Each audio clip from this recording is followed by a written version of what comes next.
Olá, tudo bem? Essa aula é para você, tutor de Bulldogs e Pugs. Tá? Eu vou falar um pouquinho das principais doenças de colunas e articulares que cometem bastante essas raças.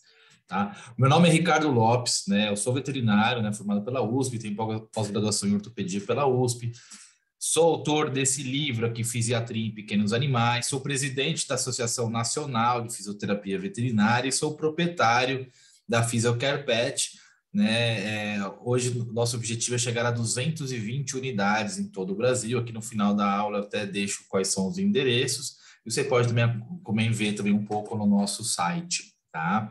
Bom, quais são os temas que eu vou abordar aqui? Quais as principais doenças em ortopédicas e de colunas nos bulldogs? Tratamento com fisioterapia ou cirurgia? Tá? E como diagnosticar precocemente e prevenir essas doenças? Quais são as principais doenças ortopédicas de coluna dos bulldogs? Né? Saiu esse artigo aqui de 2020, avaliando bulldogs ingleses, né? São 28 bulldogs, que viu que um terço deles tinha luxação medial de patela. Quase metade das articulações tinham displasia de cotovelo. Mais da metade de todas as articulações tinham displasia de quadril. 3 a cada 4 animais têm displasia de quadril grau C, D ou E, que é o pior de todos. Mais de 75%, 78,2% apresentava alguma malformação vertebral, como por exemplo hemivértebra. Eu sou suspeito, eu acho que é a raça que eu mais gosto de atender, gosto muito de atender Bulldog, né? Mas olha só como a porcentagem é grande de alterações, tá? Então é importante vocês já desde filhote saberem que provavelmente 1 a cada 2 bulldogs vai ter algum problema de coluna ou articular, tá? Então a gente precisa olhar isso com muito carinho, tá? Bulldog franceses também seguem a mesma linha e o pug também. Eu vou explicar por quê. Bom, a luxação de patela, aqui na nosso YouTube tem uma palestra de luxação de patela, vocês podem depois acompanhar, tá? Mas a luxação de patela, aqui a patela, aqui é o fêmur, aqui é a tíbia, né? O que acontece é uma rotação óssea, né? E nós temos 4 graus de luxação de patela. O grau 1, a patela você pode empurrar para fora, você sente ela sair, mas ela volta sozinho. Já no grau 2, ela sai e você consegue reposicionar essa patela, o próprio animal consegue reposicionar a patela. A patela sai aqui do local dela e faz uma hiperextensão, ele reposiciona a patela local. Até aí, até o grau 2, excelente, vamos fazer fisioterapia. Grau 3 é cirúrgico. Então, grau 3, a patela está sempre para fora e volta. Então, quanto antes de diagnosticar, melhor, para que não evolua para um grau 3 ou grau 4. O grau 4 é o pior de todas, as cirurgias são bem complexas. Vocês podem ver aqui na aula que eu gravei aqui do YouTube. Ruptura do ligamento cruzado cranial também comete bastante essas raças, né? Então, aqui nós temos o fêmur, temos a tíbia aqui de baixo, a fíbula e o menisco aqui no meio da articulação. O que acontece é que esse ligamento cruzado cranial ele fica sob tensão por muito tempo na vida do paciente e piso liso, subir e descer escada, tudo isso vai sobrecarregando esse ligamento que ele vai degenerando com o tempo. Imagina uma corda de sisal que vai rompendo fio por fio até o momento que tem um esticar mais forte, né? E se acaba aqui rompendo esse ligamento. Tá? Então você vem aqui e acaba rompendo esse ligamento. Uma das técnicas bem utilizadas é a cirurgia de TPLO. O que é a cirurgia de TPLO? A gente sabe que os pacientes têm uma angulação errada aqui desse osso. E o que ele faz um corte e gira esse osso para fazer o que a gente chama de TPLO, né? E aí, rotacionando esse osso, né, a gente consegue estabilizar esse joelho, né? Vamos reparar agora que esse joelho ainda não está rotacionado, então esse joelho está aí com uma angulação de 25 graus, que normalmente os cães têm. E aí, quando você faz o corte, você rotaciona, você diminui essa força aplicada nesse osso aqui de baixo, então você acaba estabilizando esse joelho. Ó, o joelho vai rotacionar, esse joelho vai ficar estável. E como é uma fratura, né, o que a gente chama de osteotomia, a gente tem que vir aqui e colocar uma placa para estabilização. Tá? Essa é uma das principais cirurgias para joelho. Displasia de cotovelo, tá? Metade das articulações tem displasia de cotovelo, lembre-se disso, é importante radiografar o cotovelo, né? Você pode ter essas malformações aqui também. Displasia de quadril, 75% deles com displasia de quadril é bastante coisa. O que é a displasia de quadril? Então, nós temos aqui um achatamento da cabeça do fêmur, uma incongruência, um achatamento da cabeça do fêmur e um arrasamento desse acetábulo. Isso leva a uma instabilidade ainda maior e o organismo, para tentar estabilizar, ele aumenta a superfície de contato, ele aumenta aqui o colo femoral, isso dá bastante artrose, bastante dor nesse paciente. Tá? A gente tem uma aula só sobre displasia de quadril aqui no nosso YouTube também. Tá? E esses animais, tanto os pugs quanto os bulldogs franceses e ingleses, eles têm muita predisposição à obesidade. A obesidade é uma doença seríssima. Ela reduz 2 anos o tempo de vida do seu animal. Se ele viveria 14 anos, viveria somente 12, é uma redução de 15%. Se você pegar um ser humano adulto de 80 anos e você pôr uma redução de 15%, você está reduzindo 12 anos o tempo de vida dele. Quer uma comparação? O cigarro reduz apenas 6 anos. A obesidade em cães mata 2 vezes mais do que o cigarro no homem. Tome muito cuidado com isso. O cigarro mata, né? Você não está ali fumando, você engasga e morre. Não, o cigarro ele vai predispor a várias outras doenças, assim como a obesidade. A obesidade aumenta o risco de tumores, aumenta problemas com diabetes mellitus, problemas articulares e de coluna, problemas de pâncreas, hepáticos, cardiopulmonares. Por isso que ele reduz 2 anos do tempo de vida, tá? Então, você precisa tratar agora a obesidade do seu paciente. Bom, e eu acho que a doença mais comum, né, em bulldogs e pugs é a hemivértebra. Eu gosto de mostrar esse trabalho porque, sinceramente, eu me formei em 2008 lá na USP e eu não ouvi falar sobre hemivértebra na faculdade, porque é uma doença que não existia praticamente. Olha só esse levantamento aqui na Unesp de Botucatu. Pegaram 774 cães, viram 1.047 alterações e somente uma hemivértebra. Foi num pastor alemão. Por quê? Porque nessa época quase não existia bulldogs e pugs. E por que você tem tanta incidência? Olha só, pegaram essas 3 raças clinicamente normais, sem alteração neurológica nenhuma, radiografaram esses pacientes e olha o que viram.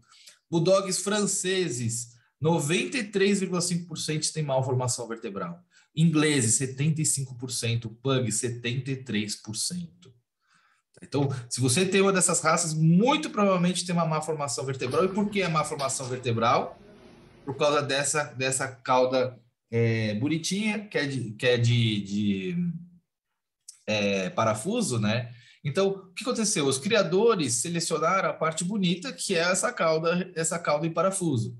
Só que a cauda faz parte da coluna. Então, essa cauda em parafuso é uma má formação da coluna. Então, eles selecionaram os genes para isso. Por isso que mais de 90% dos bulldogs vão ter hemivértebra. Tá? Então, é muito complicado. Existem vários tipos de malformações vertebrais. Tá? O que acontece bastante em bulldogs é hemivértebra, vértebra em bloco e espinha bífida. Tá? Então, são essas malformações. A vértebra não é mal formada, tá vendo? Não é tão bem formada. E aí você tem vários tipos de compressões. Quando a gente olha o raio-x, a gente não consegue enxergar o disco, exceto se ele estiver calcificado como esse aqui, tá? Então, a gente vai ver sempre essa cabecinha do cavalo, ver se ela está ok, mas quando a gente olha aqui, a gente vê alguma coisa estranha aqui, né? Repara essas vértebras normais e olha essa vértebra aqui, ó, toda torta. Isso aqui é uma hemivértebra. A hemivértebra normalmente não causa um problema grave, mas ela vai aumentar em 2 vezes a chance de ter hérnia de disco. Esse paciente ele estava paralisado, tá? Normalmente você tem que fazer algumas cirurgias bem complexas de hemivértebra. Esse aqui é o Léo, vou mostrar um vídeo dele. Ele foi resgatado, né? Abandonaram ele. Ele tinha essa hemivértebra. Ele não fez cirurgia. Aqui na esteira aquática, quando nós trabalhamos, nós temos uma aula também de animais paralisados para vocês verem, tá? começou a ficar em pé.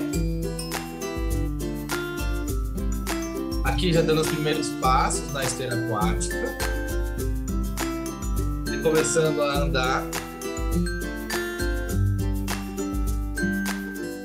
E ele voltando ativo, tá? Muito bem. Normalmente ele fica com um pouco de sequela, mas fez sem cirurgia, tá? A resposta é bem bacana. Então, hernia de disco, tem vários tipos de hernia de disco, né? Mas o que vocês têm que entender, assim, até tem uma aula aqui só sobre hernia de disco, tá bom? Se vocês quiserem ver, mas os Bulldogs são a segunda raça mais acometida por hernia de disco. E normalmente a hernia de disco, ela paralisa. Então, toma muito cuidado. E olha só que engraçado, ó. Engraçado não, né? Mas olha só que diferente. Os Bulldogs, eles têm hernia de disco até 5 anos de idade, então são animais bem jovens, ou pode ser até com 1 ano de idade, tá? Então, toma bastante cuidado com relação a isso, né? Esse aqui é um vídeo da paçoca, para vocês verem. A paçoca, ela também estava paralisada, totalmente paralisada. Ela fez cirurgia. Então, vamos ela bem acima do peso, né? Ela tentando ficar em pé, depois da fisioterapia. E aí, depois de realizar a reabilitação, olha como ela voltou a andar bem. Tá? Então, a gente tem uma ótima resposta em animais paralisados. Então, quando começar a fisioterapia, dependendo da doença, o mais rápido possível. Tá? Entre no nosso site, olha ali as unidades e comece o mais rápido possível. Tá? Até para fazer um diagnóstico precoce. Se tem um deles, quer chegar a um diagnóstico, agende uma consulta com a gente faz uma avaliação também dele, tá? Pode pedir os raios-x.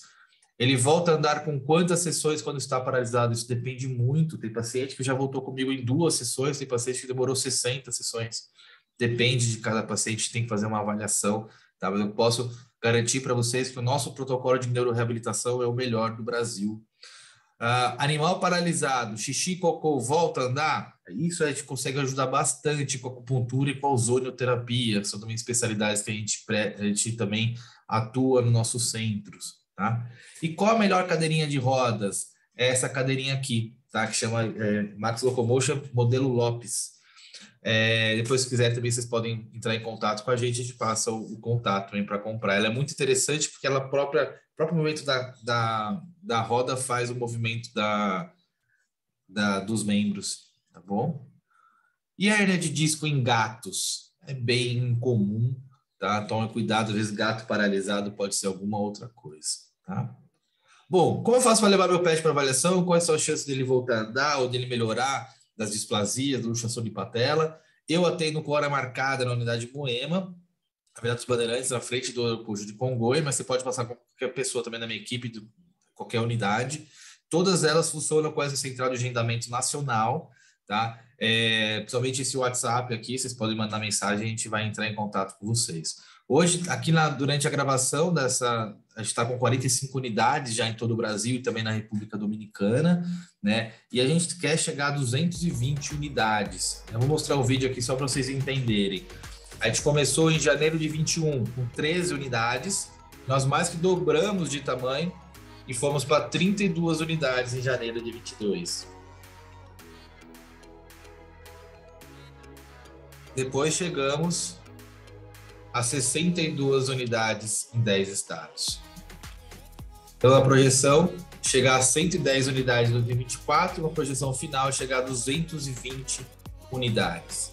Então, provavelmente a gente tem alguma unidade próxima de você, a gente possa ajudar o seu pet, tá bem? Bom, esse aqui é o nosso Instagram, também vocês podem entrar lá no Instagram, ver as unidades, nosso site, tá? E aqui no nosso YouTube a gente tem várias outras palestras também, quem se interessou pode assistir também, tá bom? Muito obrigado, pessoal!